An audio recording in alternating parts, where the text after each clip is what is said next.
Tonight, more evacuation orders lift and some residents finally return home. But what are they coming home to? Standing in what's supposed to be my kitchen. I hope whoever done this gets justice for it. Terry Roberts is standing by live tonight to bring us that story. And just days before students will go back through these doors, a new report has been released aimed at transforming the education system. That story coming up. This is CBC Here and Now.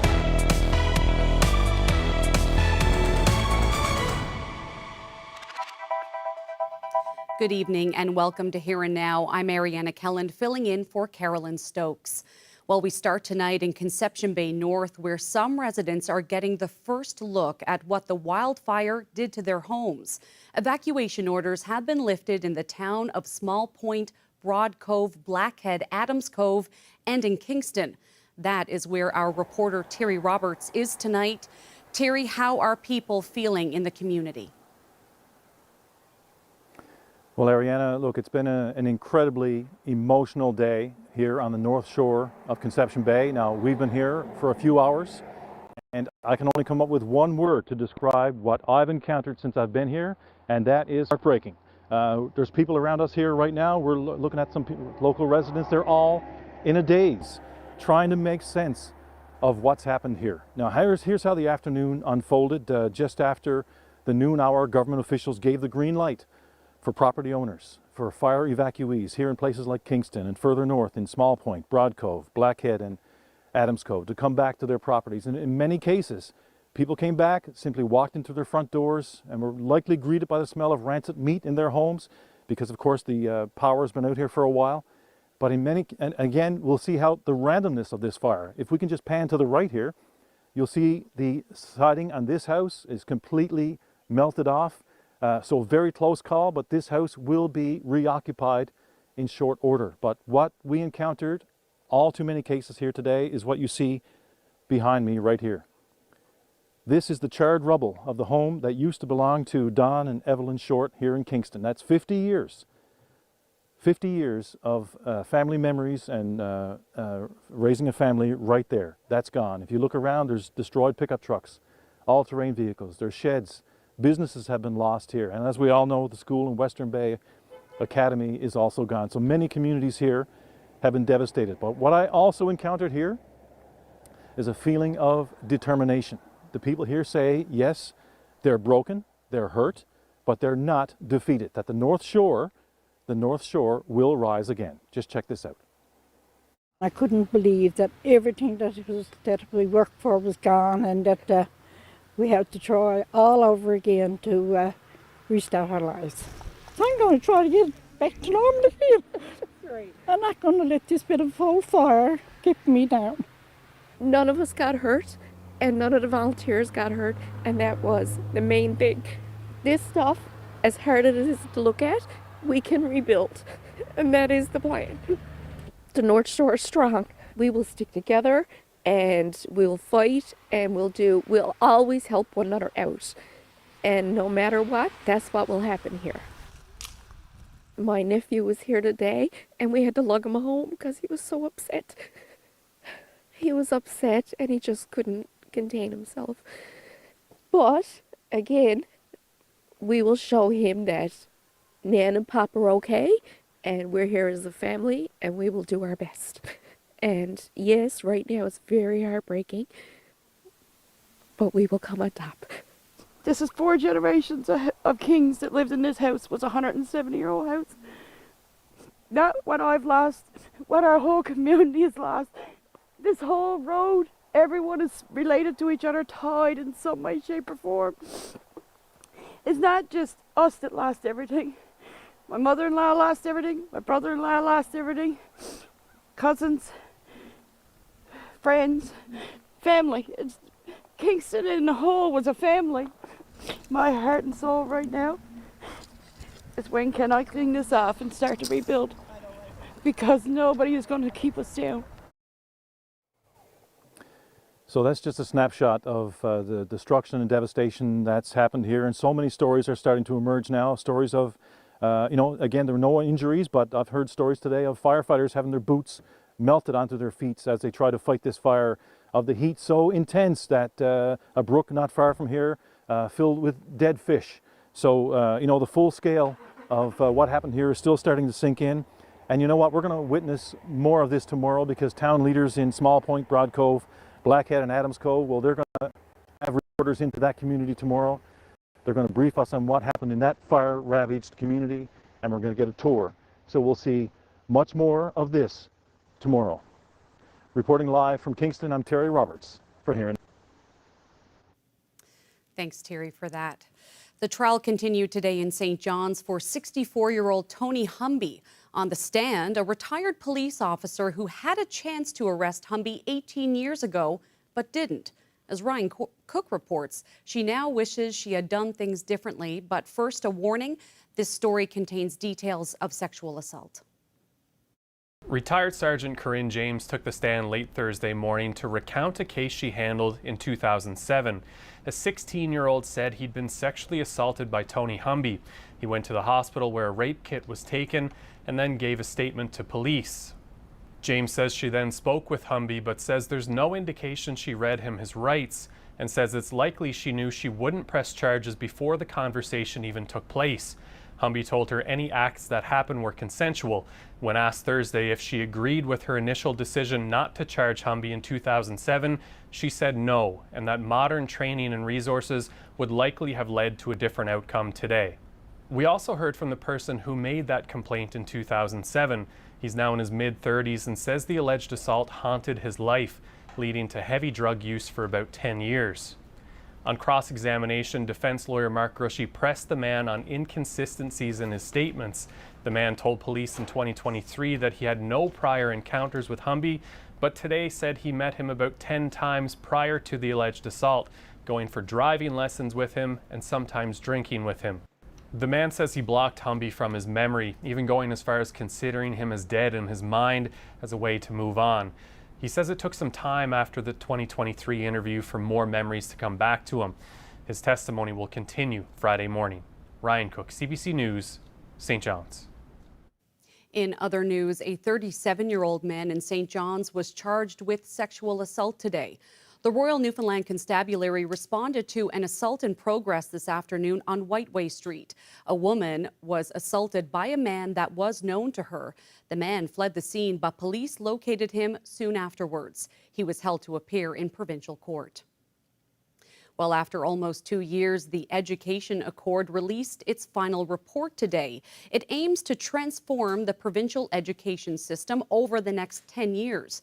The report includes over 100 recommendations, but as Henrika Wilhelm tells us tonight, it's being received with cautious optimism.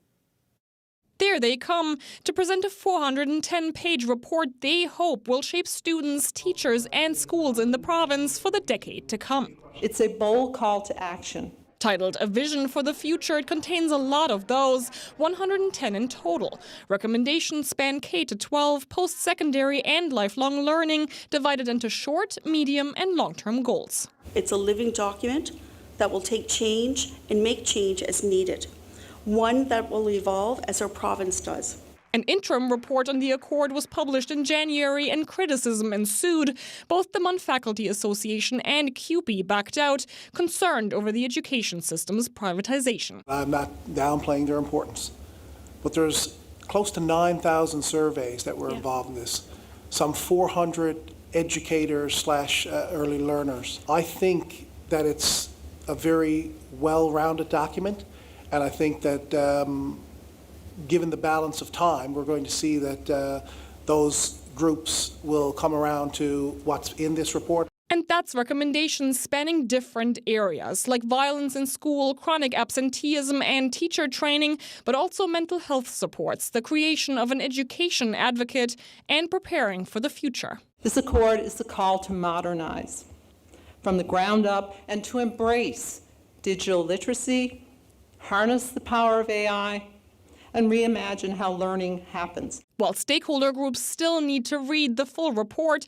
their initial reaction has been cautiously optimistic. Anything that puts learners at the center of systems, processes, decisions on resource allocation, I'm all for. It needs to be a resource in order for any movement to be successful, and it shouldn't become a burden on our teachers and TLAs. But the opinions that are expressed and the way things are being presented seems to me like it's a step in the right direction. From the opposition, though, criticism that it's taken too long to address issues. 10 years ago, when this government came in power, they had the Premier's Task Force on Education.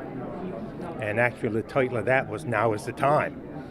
So it's curious, with all the reports that have happened over the last 10 years, obviously there hasn't been a lot of act. Education Minister Davis says while implementing all of the recommendations will be a challenge, his staff is already going through the report to see what costs and resources come with it, and he's aiming to give an update on the work by the end of the fiscal year. Henrike Wilhelm, CBC News, St. John's.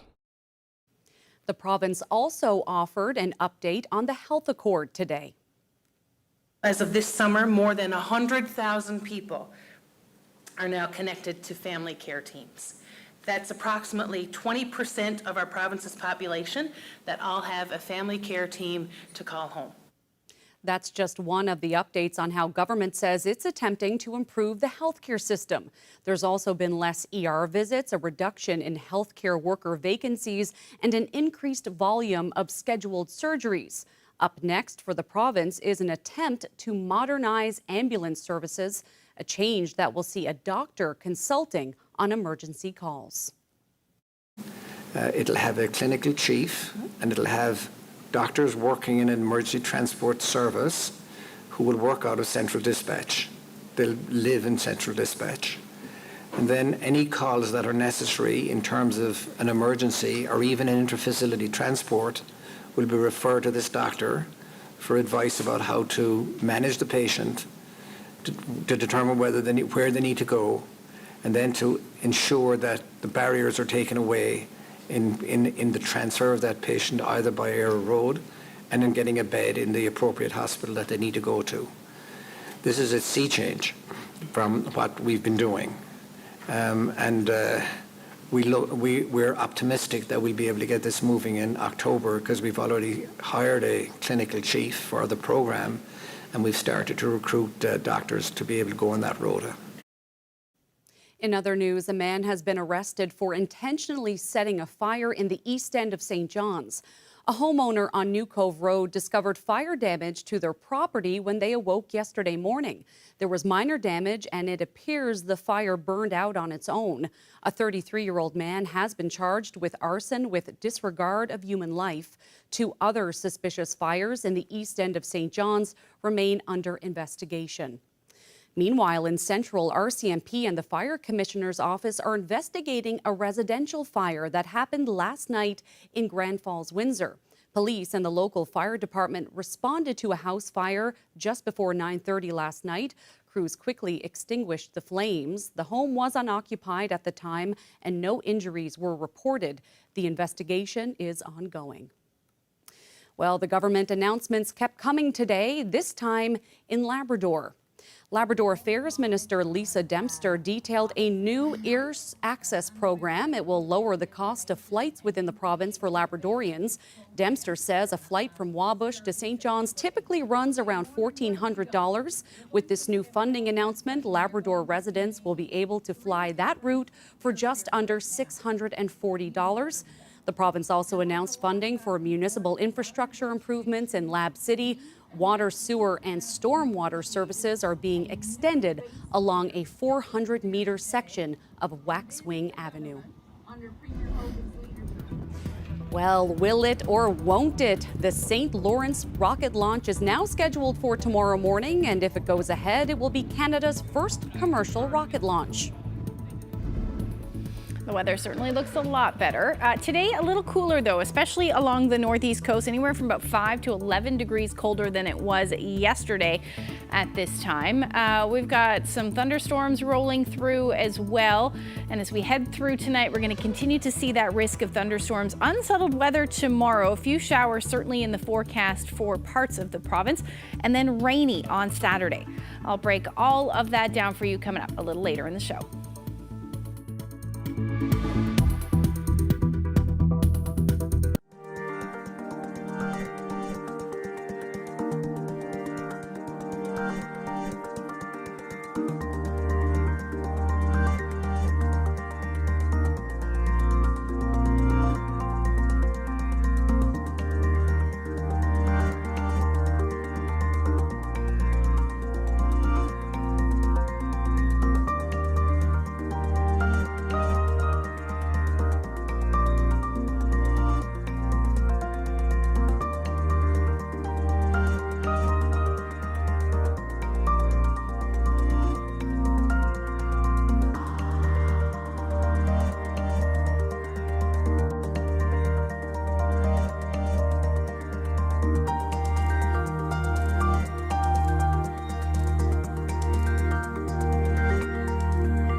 Returning to fallout now from the wildfires in Conception Bay North.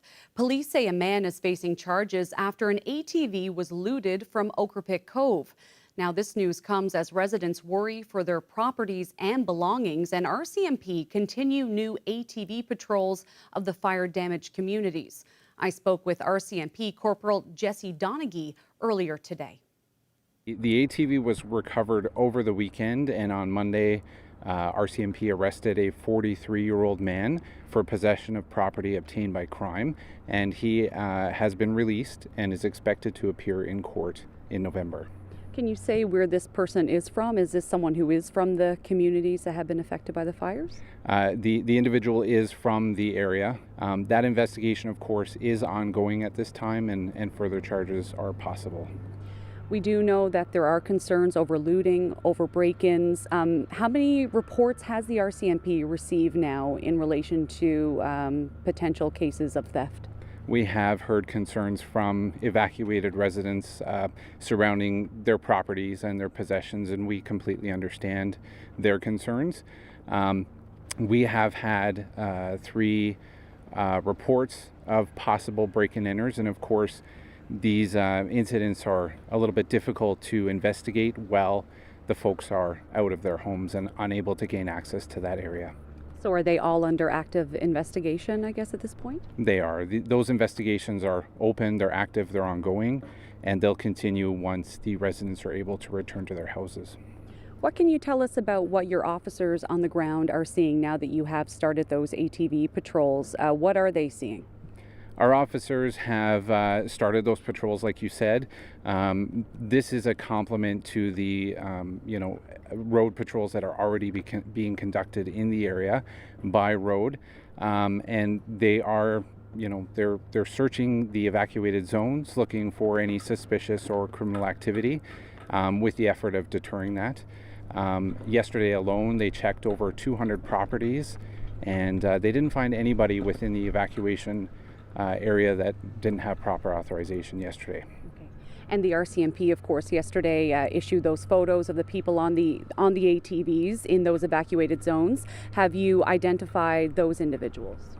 We have, actually, thankfully, because of that public appeal, one of the operators came forward and identified themselves to us, and the other, through the assistance of the public, we were able to identify them as well. So we're looking into both of those instances and moving forward with our investigation there. Is there any connection there with the investigation into potential theft, or is this just a case strictly that will deal with, I guess, the Emergencies Act, where you're not supposed to be in one of these zones to begin with? Yeah, that's right. Of course, under the Emergencies Act, you can't be in an evacuated zone without authorization from the Provincial Emergency Operations Center. So anyone found within the evacuation zone could face, a fine. And what do you say to any residents who are critical of the RCMP now, who may have had their items stolen, who feel that their home should have been more secured? What would you like to say to those folks? We hear your concerns, and we're doing everything possible to, protect their property and ensure that the people that aren't supposed to have access to those areas are not in those areas. And can you tell us any update on the overall investigation into the cause of the fires there in Conception Bay North? That investigation is still ongoing as well. The police investigation is being led by our major crime unit with support from our general investigation section. There is a dedicated team of investigators there combing through information and trying to advance that as well. Well, how is this for a break-in or through? This is what a Needs convenience store in Mount Pearl looked like this morning. The Royal Newfoundland Constabulary says a Ford F-150 backed into the entrance, causing extensive damage. Police pursued the truck until the suspect bailed out of it about 10 minutes away on Brazel Street. Officers arrested the 30-year-old man behind the wheel. He's facing several charges, including break and enter, assaulting a police officer, and refusing a breathalyzer.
Well, it was a rainy day for most of us in the St. John's area today. I can't say anything about the rain though, right? No. What absolutely not. does the forecast look like? Well, as we head through the next couple of days, more rain is on the way, in fact. But taking a look at the temperatures this afternoon, generally sitting in the teens, a little warmer through central, about 20 degrees, and then up across Labrador, anywhere from 13 to 17 degrees. That was your daytime high. Now, we take a look at where we're sitting right now, and temperatures are at about 14 degrees right now in St. John's. Really, temperatures dropping because we saw that shift to more northerly winds. Now we do have some showers and thunderstorms as well. Saw them develop earlier today along the south coast, and we've got a line of thunderstorms now making their way through Port Blandford. Next up looks like Clarenville, where if you're not already hearing thunder, you certainly will be, because this line of thunderstorms bringing, looks like locally heavy rain, likely some gusty winds with it, and some lightning. And that is headed from essentially the northwest to the southeast, but that is going to move across the Avalon as we head through the next couple of hours. So don't be surprised to hear a few rumbles of thunder in the next couple of hours either, especially for the northern portion of the Avalon. Now, taking a look at through the overnight, we should see that clear off and end. The shower potential should end. We're just looking at maybe some patchy drizzle through the overnight tonight. Generally cloudy with some clear spots, certainly possible. And then for Labrador overall, you're looking at some shower chances in the west, potentially through central areas of Labrador as we get through the overnight as well. It won't be anything significant by any means, but it's certainly still a chance. And then by the time we head into tomorrow morning, we may see a few showers for the coast as well. Temperatures tonight are going to be a little chilly. Low-lying areas, maybe even the risk of some frost up across parts of Labrador and even through central. I wouldn't be surprised. But overall, your overnight lows are going to be sitting in the single digits, with the exception of Happy Valley Goose Bay. You'll hover around 10 or 11 degrees tonight. And then central, south coast, and east, all looking at temperatures in the double digits. West coast, northern peninsula, you'll be somewhere between 6 and 9 degrees overnight tonight. Now, as we head through the day tomorrow, again, some shower chances, at least for the first part of the day. Drizzle likely sticking around for the Avalon and really eastern Newfoundland, that chance certainly there. And then for Lab West, you'll see some chances of showers in the afternoon as well, but it's going to be generally unsettled. A mix of sun and cloud, showers maybe towards the coast as well, but again, nothing significant by any means.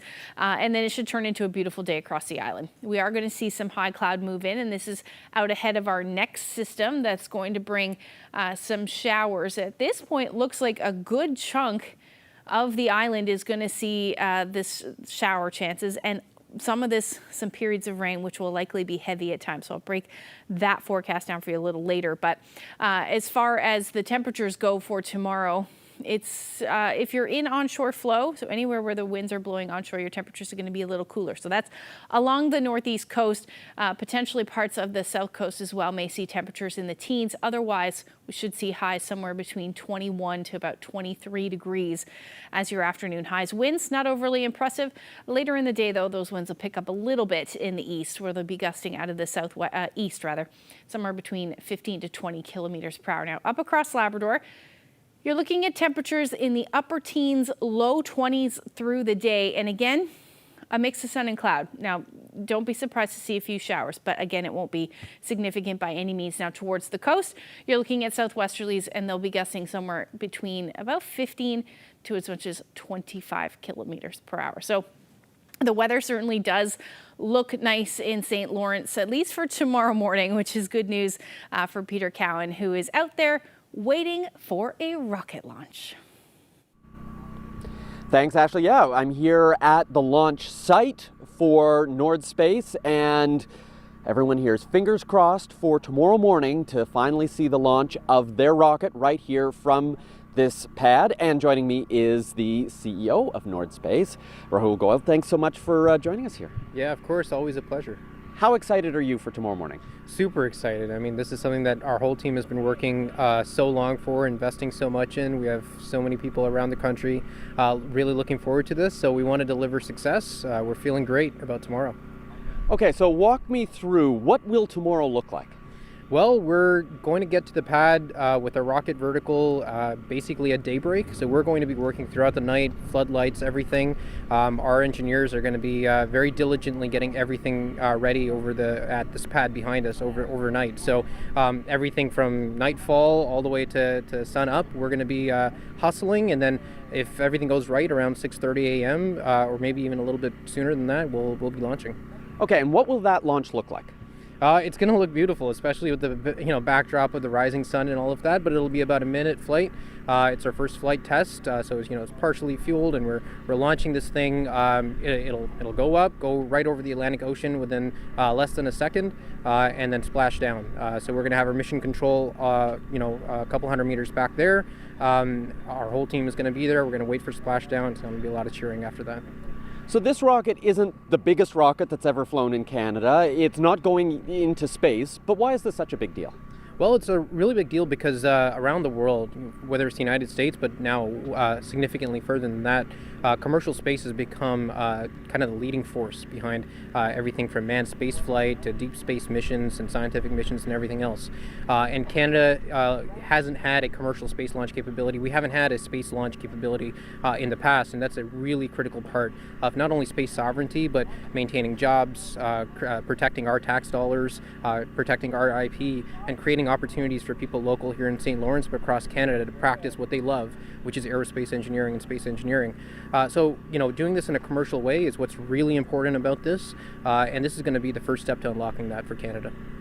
Right now, the facilities here are pretty basic. We've got a concrete pad, we've got this launch facility. What is your dream of what this is going to look like as you move forward? So over the next year, we're going to be developing this quite a bit. So we're standing at what we call a Space Launch Complex Slick 2. A couple kilometers that way is where we're going to be developing Slick 1. So this is a suborbital flight, suborbital vehicle. We're working diligently, more members of our team at our office, on Tundra, which is our orbital scale rocket, 26 meters tall, 1.5 meters in diameter. That's what's going to be able to take satellites permanently into orbit, and we're going to be building a launch pad over there. So we're going to be building 2 launch pads, all kinds of other infrastructure, propellant production, SATCOM, range tracking radar, and all kinds of other security measures to make sure that that's a very performant facility. It's going to be a pretty exciting year right after this launch. So for folks who want to take this in tomorrow, what are the best options? Well, we're certainly streaming it live, and we have a lot of interest in that, but it's also just an absolutely gorgeous, picturesque location. Right in front of me is the Cape Chapeau Rouge Trail. It's the highest point, as we understand it, on the Berne Peninsula, and it's a perfect view of this launch. So we recommend people go out there. Don't take your boats out necessarily. We have the warnings in place as well from NAV Canada as well for air. But there's so many great places to look at this launch from, and it's just such a scenic location. You've been in St. Lawrence, you've been chatting with people. There is a lot of excitement from people being involved in this. How important is that buy-in from the community for what you're doing here? It's extremely important. I mean, obviously this is a very technical activity. It's going to be very profitable over time as well. We're excited about job creation and all of that. But the cultural impact of something like this to show Canadians that we can do this, and especially a place like rural Newfoundland, I think it's just so special. So from the very first moment, we've engaged this community. We've done everything we can to make sure that they feel involved, feel a part of this journey. And for me personally, I think that's extremely important. We want to deliver a win for Canada, not just for Nordspace, and making sure that the community is a part of that is just such an important piece of the puzzle. Well, thanks so much. Good luck with tomorrow morning. I'll be here taking it in and looking forward to seeing this rocket finally fly. Thanks so much, Peter. Okay, so bright and early tomorrow morning. Launch may start as early as 5:30, but probably more around 6 this morning. And I'll be here taking it in, reporting live from St. Lawrence. I'm Peter Cowan for Here and Now.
Well, the time is almost here to send the kids back to school, and ask any parent.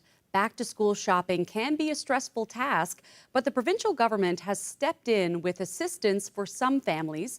The CBC's Maddie Ryan went shopping for school supplies to see how far $100 can go. This week, the province issued a $100 back-to-school benefit for families on income support. But how many school supplies will that cover? I have a high school supply list here, so let's go find out. We used the grade 8 to 12 list from Minnehack High School in Labrador City. It includes all the basics, like exercise books and pencils, plus some things specific to older grades, like a scientific calculator. So it turns out that benefit actually covers a lot of what the average high school student needs. It came to about $125 after taxes, but that's excluding shoes, clothes, snacks, and any other extras that a student might need. And this was at a store in St. John's, so of course, prices might vary depending on where you are in the province.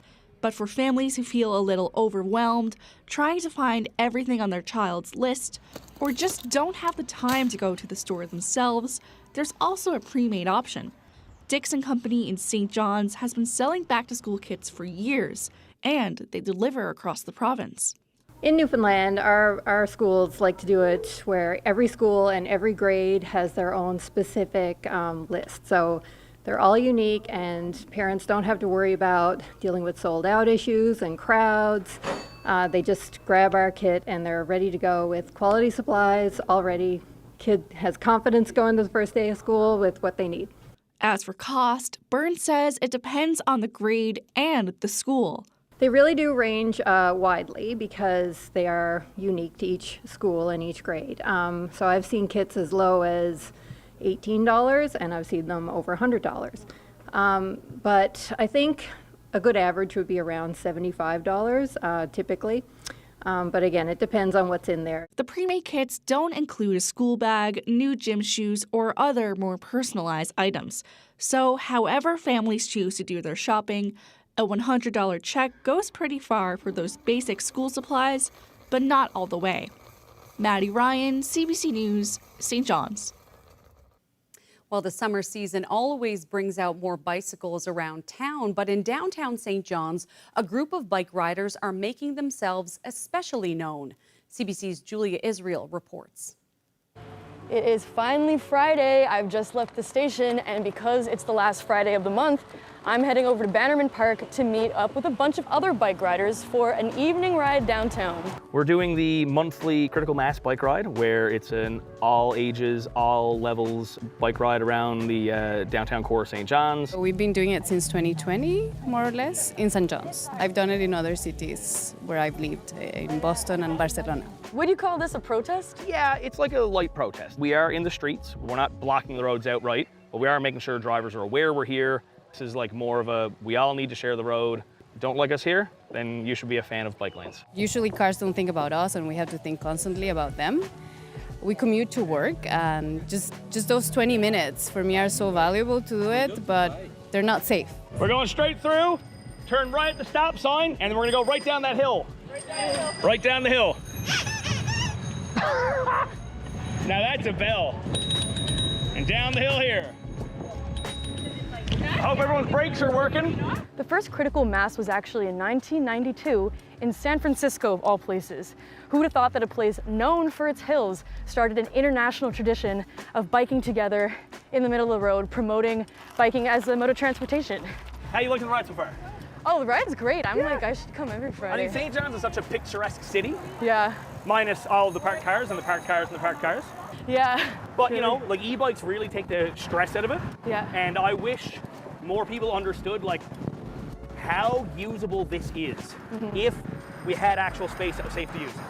The city's master plan, this is like a 15-year-old bike plan, and we're barely 5% through. What they're doing is good. There's nothing wrong with like building the shared use pass. Kellysbrook Trail is great.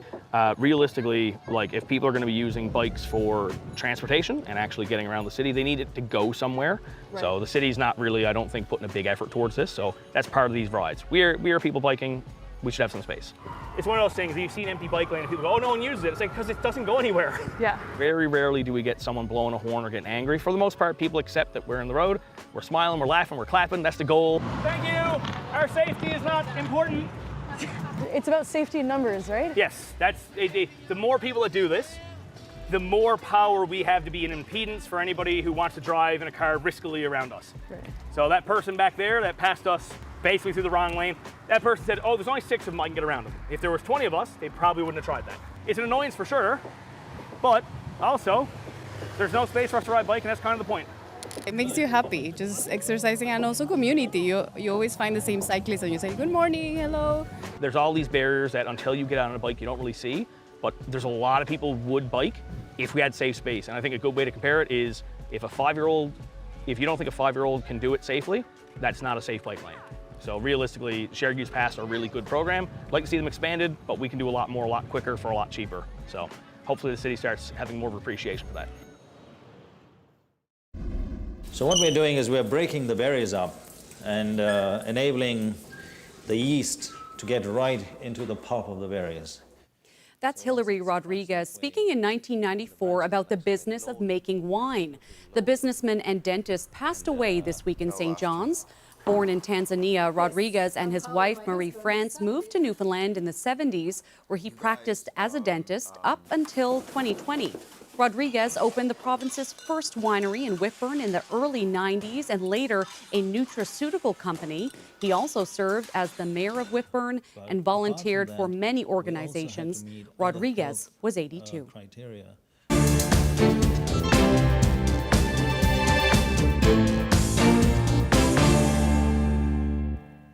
U.S. booze worth $27 million is just sitting in storage in Quebec after the bottles were pulled from the shelves when Donald Trump began his trade war with Canada. Now, some are wondering if alcohol actually expires. Natalia Weichsel finds out more. So let's break it down product by product. What expires the fastest? Experts say that products that contain dairy or mixers, well, they're usually the first to go. For example, some ready-to-drink product have cream into it. So this has to be consumed very quickly, especially if the temperature is higher. So with the ready-to-drink products, there's sometimes 6, 7, 8% alcohol. So, and sometimes they have to put preservative inside to make it stable. So in the long run, it's going to be okay for 6 months, 12 months. But after that, it starts to be tricky and dangerous a little bit that it can deteriorate. Nothing bad for the health, but you won't have the same taste, that's for sure. What about wine? It depends on the category, like rosé, light white wine, some light red also. That normally should be consumed within a year after they have been produced, providing that they are stored in perfect condition. Temperature is the main factor. Ideally, it should be stored between 12 and 14 degrees to make the product last longer. SAQ warehouse, even if it's at controlled temperature, is much higher. So you diminish the life expectancy of those products. You see, wine is a living product. There's a lot of microelements, good bacteria. It gets more activated if the temperature is higher. And if it's cooled down, they sleep a little bit. So the wine is stable, more stable. Now, what stores the best and the longest? Well, straight up liquor. For spirits, for example, nothing will happen because the alcohol, 40%, makes it almost indestructible. So spirits are pretty much good forever. And if you have some products that are past their best before date, well, experts say there's no crazy health risks if you consume them, but you might lose out on some of their authentic flavors. That report from the CBC's Natalia Weichsel. In Nova Scotia, the provincial Liberals plan to introduce legislation that would ban kids under 16 from using social media.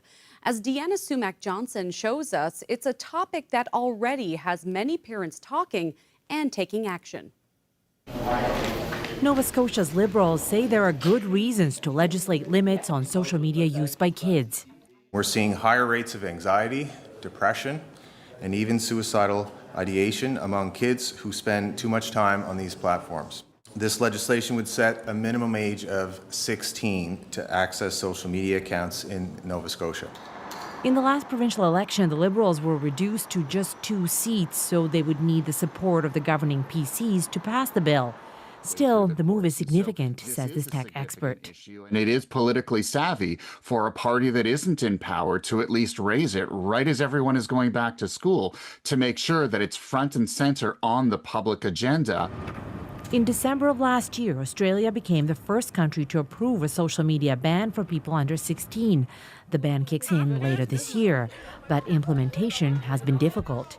You're talking about the government now needing to have a process to collect huge amounts of identification information, thus presenting other issues and risks, for example, around cybersecurity and privacy.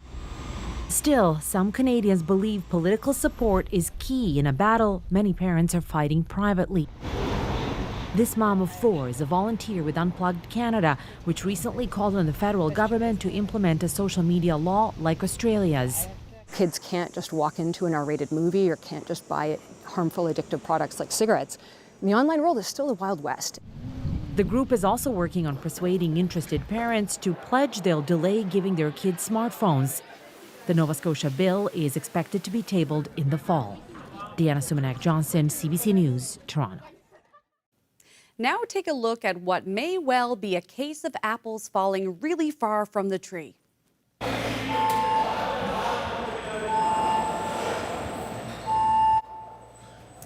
Well, make it several cases. Farmers in northern Italy have found a better way to move their apple harvest down a steep hill. Cable cars, each loaded with 300 kilos of the fruit, travel more than a kilometer along a 90-meter drop. The system has eliminated 5,000 trips each year previously made by trucks.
Well, we're inching a little bit closer to the weekend. Right? We're getting closer. We're getting there.